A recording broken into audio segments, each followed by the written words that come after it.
Nous continuons avec la suite de l'enseignement. Ça, c'est la partie croix. Donc, je vous laisse suivre ce qui a été dit à la suite de la partie 2. Merci de rester à l'écoute.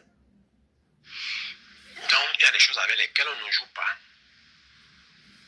Donc, vraiment, entrer dans ce combat pour détruire les réclamations. Parce que nous sommes tous liés par ces réclamations. Il ne se voit pas quelle famille qui n'est pas liée. Et je discutais avec une famille ici, dans le pays où je suis, qui a compris ce principe. Vous voyez les blancs aujourd'hui. Vous voyez, parfois quand un blanc meurt, il laisse des recommandations. Vous allez voir, il va dire, vous allez rester, il laisse tout un argent pour que quand il meurt, on dépose cet argent dans la paroisse et que les messes doivent être dites pendant 10 ans. Vous pensez que les églises d'Europe sont construites comment? Les églises des Blancs sont construites comment? C'est que quelqu'un, il sait qu'il a eu à faire des choses. Et il sait que ça va jouer sur sa génération descendante, pardon, sur ses descendants. Alors, pour mettre fin à ça, il dit voilà, ma richesse va aller pour les œuvres caritatives et qu'on doit dire des messes pour moi, on doit dire des messes pour moi pendant tel nombre d'années. Il est en train de libérer lui-même sa famille. Et souvent, vous voyez, des familles sont prospères. Donc, parce qu'ils ont compris ça. Ils ont compris qu'il y a des réclamations qui vont agir sur leur descendants. Vous avez toujours voir certaines familles, à part celles qui sont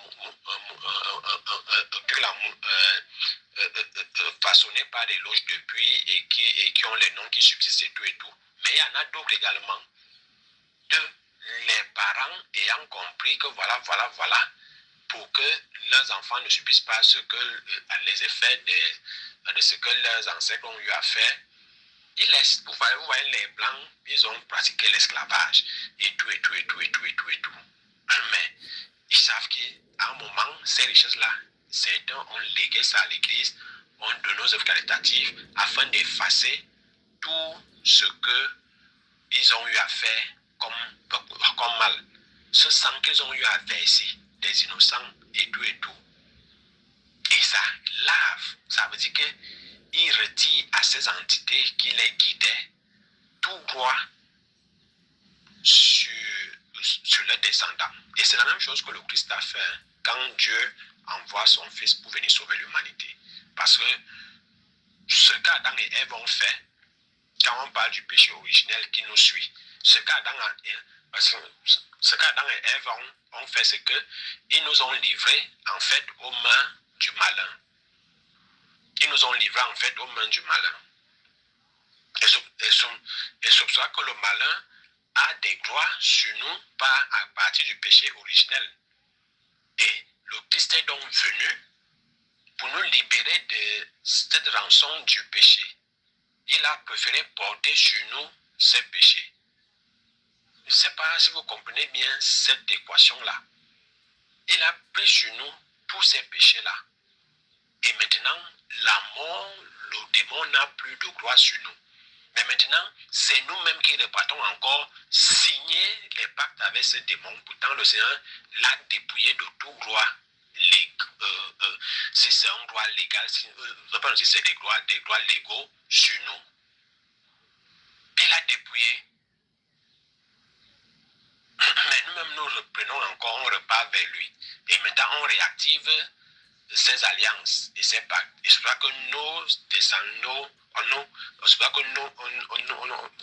ça que nos lignées subissent aujourd'hui. C'est pour ça que nos lignées subissent aujourd'hui. Et il y a des lignées qui se sont éteintes comme ça sans être libérées par ces réclamations. Il y a des lignées qui sont éteintes comme ça. Parce que les entités, les divinités ont tout pris. Et personne ne s'est levé dans cette lignée pour dire qu'il y a quelque chose qui ne va pas. Donc, vous voyez, les Blancs ont compris ça. Ils ont compris ça. Il y a quelqu'un qui m'a contacté dernièrement du côté de l'Europe qui m'a dit voilà, est-ce que tu pourras dire des messes pour tel. Il dit que bon, le moment venu, je vais te faire signe parce qu'il aimerait qu'après sa mort, et là ce sont des blancs, après sa mort, qu'on lui dise les messes pendant une telle période. Et j'aimerais que ce soit toi qui s'élève. Vous voyez comment ils préparent souvent leur ciel, non? Et comment ils réparent leurs erreurs afin que les erreurs qu'ils ont eu à faire ne jouent pas sur leurs descendants. Mais nous, qu'est-ce qu'on fait? On va discuter les biens de la terre, l'héritage. On s'accapare de tout. Les terrains, on s'accapare de tout. Le mal qu'on fait, on lance les maladies aux gens pour les terrains. On s'entretue pour l'héritage. On oublie que le mal qu'on fait aux autres, on a nos enfants. On a nos enfants, tu auras beau arracher tous les terrains du village. Tu as tes enfants, mais quand tu meurs, sache que le sang que tu as versé, les familles que tu as dépouillées de leurs terrains et autres, ça fait partie des réclamations également. Ça fait partie des réclamations. Parce que, comme le Seigneur avait maudit Caïn, il a dit que la personne qui va poser la main sur Caïn va écoper. Donc, ce sont des réclamations. Ce sont des réclamations. Tu prends le temps à faire du mal aux gens, à faire du mal. Après, tu meurs. Et ta famille, ta famille, tes descendants, ils sont fiers que oh, leur père est ceci, il est riche, il est cela. Ça fait des réclamations. Ce qui veut dire qu'après là, tout ce mal-là, si quelqu'un de ta descendance ne se lève pas et dit que pour les péchés de mes parents qui nous accusent, j'offre ceci ou je fais cela, ils vont subir tout ça. Ils vont subir parce que ces réclamations fonctionnent également comme des accusations. Comme des accusations. Donc, beaucoup de familles en souffrent sans... beaucoup de familles en souffrent sans s'en rendre compte, mais on cherche toujours du mauvais côté. C'est pour ça que Jésus dit aujourd'hui, mon peuple périt. Pardon, il a dit depuis que mon peuple périt, le glossaire, c'est pas qu'il dit aujourd'hui que venez à moi, vous tous qui peinez.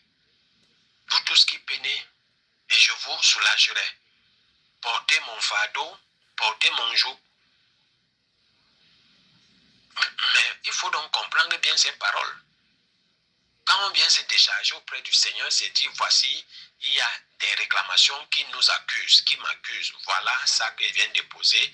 Et voilà, je viens pour faire réparation. Et la réparation là, c'est marcher selon la volonté de Dieu et de renoncer à tous ces esprits, à toutes ces réclamations, de demander pardon pour les offenses et réparation pour les péchés de nos ascendants qui constituent des réclamations dans nos vies, des blocages, des hôtels et tout ce qui va avec. Et tout ce qui va avec. Non, rien ne reste impuni. Hein. Rien ne reste impuni. Je vous assure qu'il y a des gens qui sont bloqués encore purgatoires. Ça fait plus de 1000 ans aujourd'hui, ils sont toujours purgatoires parce qu'il y a toujours quelque chose qui n'ont pas eu à réparer. Et nous, les vivants, on doit réparer cela à leur place. À leur place. Sinon, ça continue à faire des réclamations pour nous. Ça continue toujours à agir. Le lien spirituel, tout ce qui est esprit ne meurt pas. Tout ce qui est esprit ne meurt pas. Donc il faut donc il ne faut pas se leurrer. Il ne faut pas se leurrer. Donc j'espère avoir répondu à la question de la personne. Et également, il y a une autre personne qui m'a raconté aussi une histoire de sa famille et où son oncle, ou en tout cas ses grands-parents, arrière-grands-parents, étaient intendants chez les prêtres blancs et apparemment les gens du village avaient cassé l'intendance. Ils ont voulu, bon, je ne vais pas entrer, bon, je ne vais pas raconter exactement les détails, mais pour faire comprendre, ils sont allés voler Et quand les Blancs ont demandé, il a dénoncé, il a dit que voilà, c'est tel. Et le village s'est fâché contre lui parce qu'il a dénoncé les coupables. Il a dénoncé, mais qu'est-ce que la parole de Dieu dit? Tu ne mentiras pas.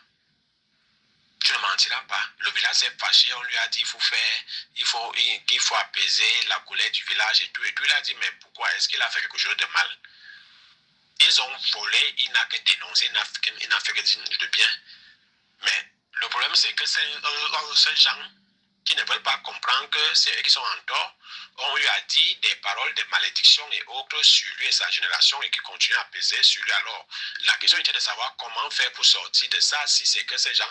Oui, c'est la méchanceté de l'homme. Ça veut dire qu'ils sont allés peut-être consulter des esprits pour jeter un sort sur la descendance de ce monsieur. Et c'est ça qui fait que ces esprits-là réclament des choses au sein de cette famille.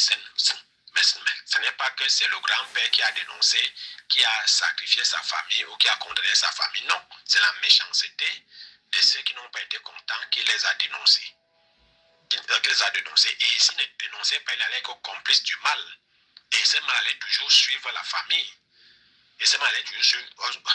Donc, pour ce cas, il faut juste annuler les malédictions qui ont été proférées contre ce père et qui continuent à subsister sur sa descendance. Juste annuler, bloquer, offrir des sacrifices pour l'annulation. Donc, c'est pour ça qu'il faut souvent bien formuler vos intentions de prière quand vous priez pour un sujet précis.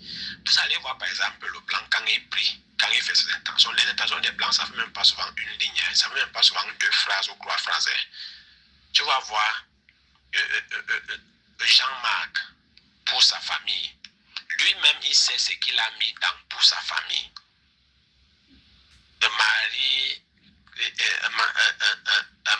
Marie-Jeanne pour sa santé, point barre. Mais nous, on va écrire des intentions kilométriques pour ceci, pour cela, pour ceci, pour ça, comme si Dieu ne voyait pas notre situation, comme si Dieu était bête ou on ne sait pas quoi. Nous sommes dans les réclamations. Quand vous allez faire des messes pour les réclamations, messe offertes pour annuler toutes les réclamations, les accusations qui proviennent de ces réclamations et qui continuent à agir sur nous, que le Seigneur annule tout cela et que nous serons libérés de tous ces liens, de tous ces pactes et tout. Donc voilà, chacun saura comment il va formuler. Quand on dit j'offre cette messe, c'est une offrande en fait. J'offre cette messe pour mettre fin à toute réclamation dans ma vie, sur tous les domaines de ma vie, et pour faire ça avéré que tes parents ont eu à faire des pactes de jour, et pour demander pardon et réparation pour les péchés de mes ancêtres et autres qui continuent à agir contre moi. Le Seigneur va accueillir cette offrande. Il mettra fin à ces réclamations. Il va vous libérer des péchés et des pactes faits par vos ancêtres afin qu'ils n'agissent plus sur vous. C'est ça là où le rôle du prêtre intervient, ou votre père spirituel, celui qui vous suit, votre accompagnateur qui vous suit, c'est ça le rôle. Il est possible que s'il est dans votre localité, pendant votre prière contre les réclamations, s'il est là de temps en temps, comme c'est 40 jours, vous pouvez avoir une séance de prière en présentiel. Ça veut dire que soit il vient chez vous, soit vous arrivez en paroisse, il prie sur vous, et vous partez. Donc ça peut arriver que le prêtre s'engage également à vous suivre personnellement à travers des prières en présentiel. Ça peut arriver. Mais s'il n'est pas là, il ne peut que prier pour vous à distance. Donc ne dites pas que seul je ne pourrais pas. Comment faire pour sortir de ces réclamations, ces montées, ces descendues. Toi tu t'avoues déjà vaincu. Est-ce que c'est Dieu qui va venir te sauver? Si Dieu nous a créés sans nous, il ne peut pas nous sauver sans nous. Comme on aime toujours dire vulgairement, aide-toi, le seul t'aidera. Ce n'est écrit nulle part dans la Bible, mais c'est on va dire quoi, c'est la transformation de Matthieu 7,7, demande, on te donnera, cherche, tu trouveras, frappe, on t'ouvrira, qui est devenu, aide-toi, le ciel t'aidera. Donc, si toi-même tu ne fais pas des efforts et tu penses que c'est un prêtre qui va venir te délivrer, que Dieu va descendre du ciel, non. Appelle-moi de ta détresse et je te délivrerai. Il faut d'abord que tu appelles, il faut d'abord que tu cries. Il faut d'abord que tu cries. Donc, ça veut dire que tu as ta part de responsabilité. Il faut d'abord que tu dises au Seigneur que je suis dans la fosse au lion. Fais quelque chose. Il enverra un Moïse. Il enverra quelqu'un qui va venir te sauver. Il va enverra. Donc, je vois qu'il dit que il faut croire au pouvoir de la parole. La parole annule la parole. La parole annule la parole. Donc, si on ne fait pas ça, et qu'on va toujours attendre qu'il faut telle chose, c'est pour ça que beaucoup, quelqu'un va préférer aller prendre de l'argent, aller confier dans les mains de quelqu'un qui ne va même pas le suivre, qui ne va même pas prier pour lui. Parce qu'il s'est dit, bon, j'ai déjà tout payé, moi je reste chez moi, je croise les bras. Non, il prie de son côté, prie de ton côté. C'est comme ça. Parce que lui va te dire qu'il célèbre les messes, et bien sûr qu'il va célébrer, mais quels sont tes efforts? Quels sont tes efforts? Toi, tu as fait quel effort entre-temps? Donc, c'est souvent là où le bas blesse. Qu'est-ce que toi, tu as fait comme effort? Le sacrifice aussi, c'est aussi de ton temps. C'est lever à minuit, à 1 heure, à 2 heures, à 3 heures,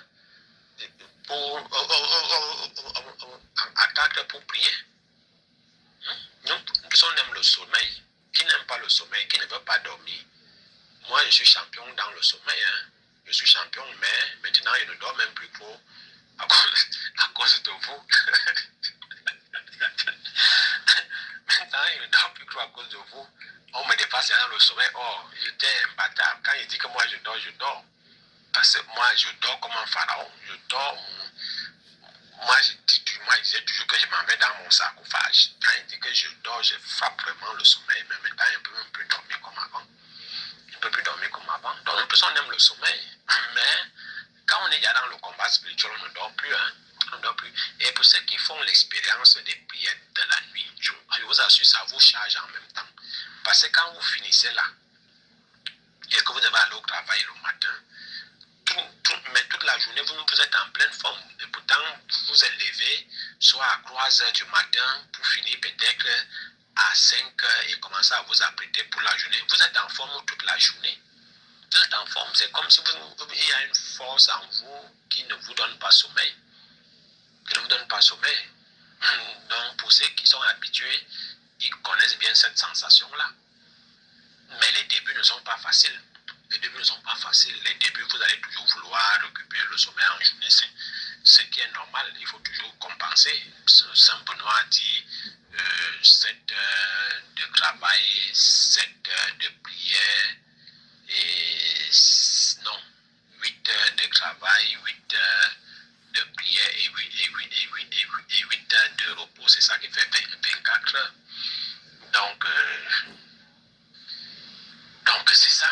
Quand on dit 8 heures de prière, ça ne veut pas dire que bon, il faut prier de 6 heures à 14 heures. Non, non, non.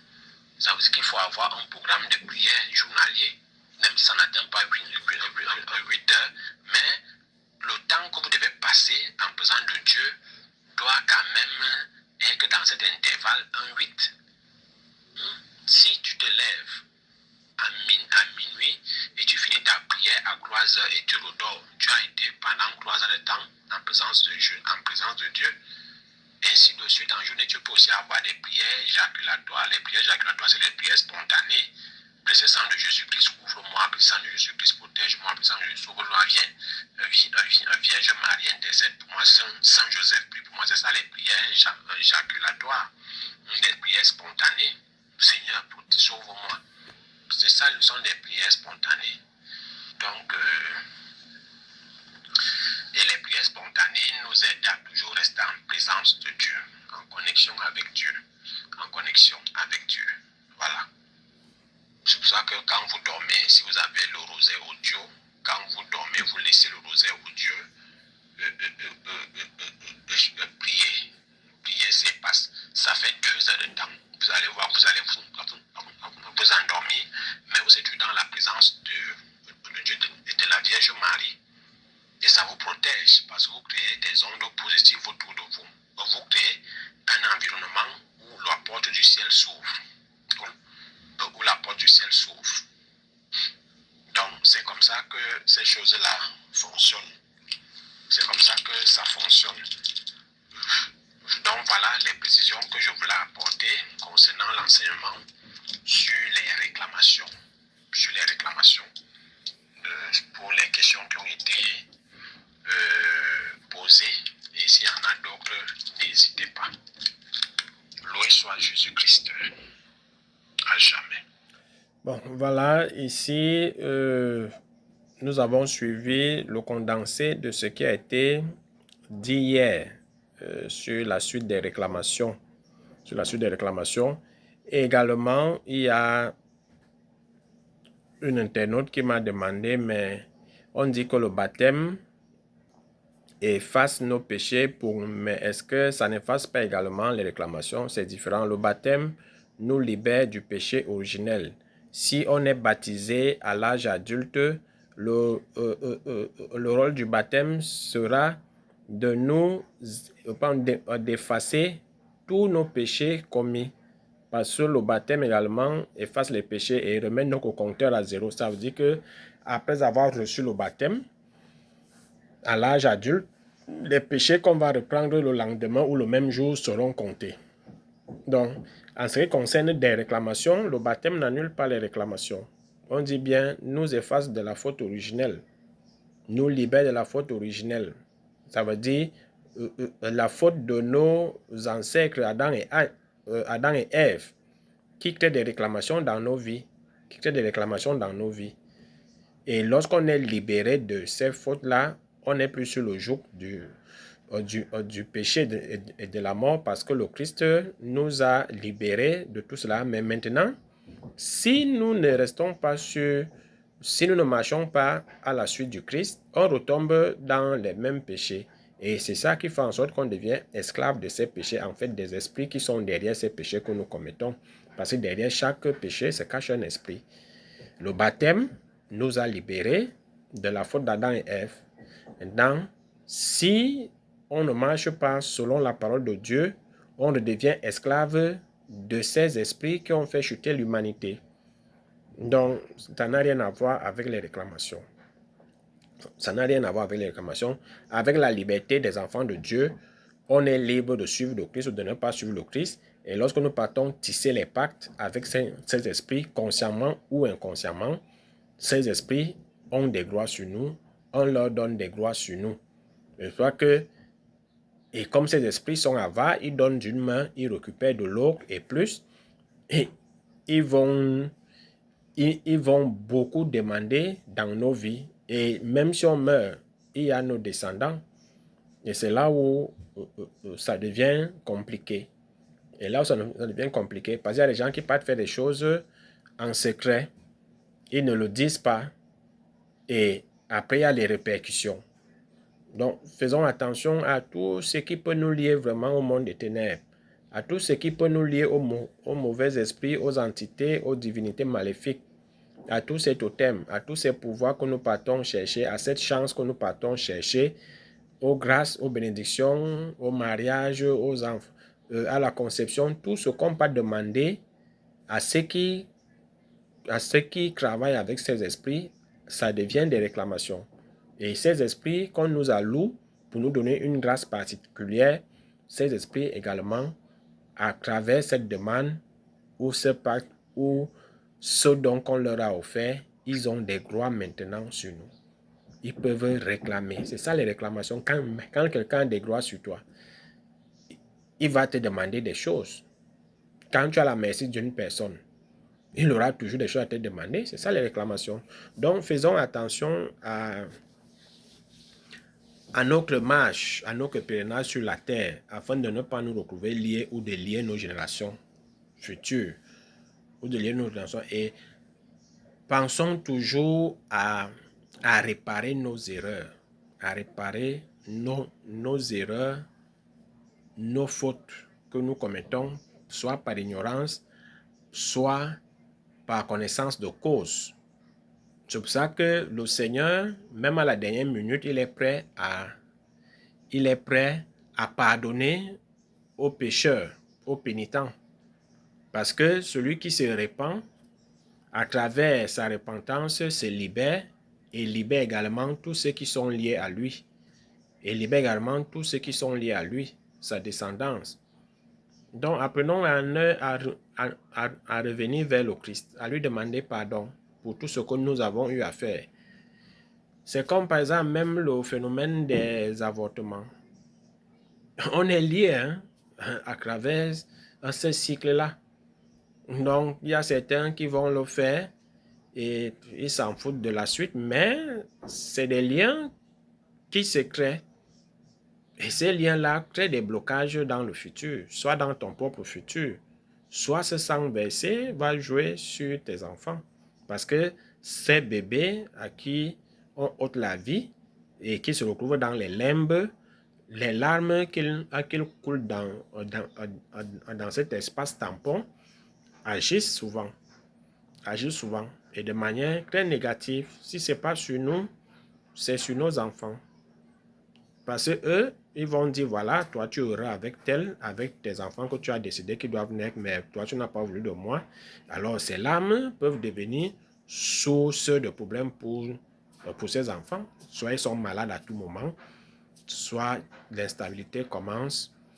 Dès que tu as ton salaire, les problèmes commencent, les maladies commencent, tu ne fais rien avec, mais tu ne vas jamais te demander qu'est-ce qui est à l'origine. Tu vas juste aller chez le marabout qui va passer le temps à te lier encore mauvais esprit, mais ne te dira jamais c'est le mal que tu as eu à faire, c'est l'avortement que tu as eu à faire, c'est les pactes que tu as eu à faire qui agissent contre toi et contre ta progéniture.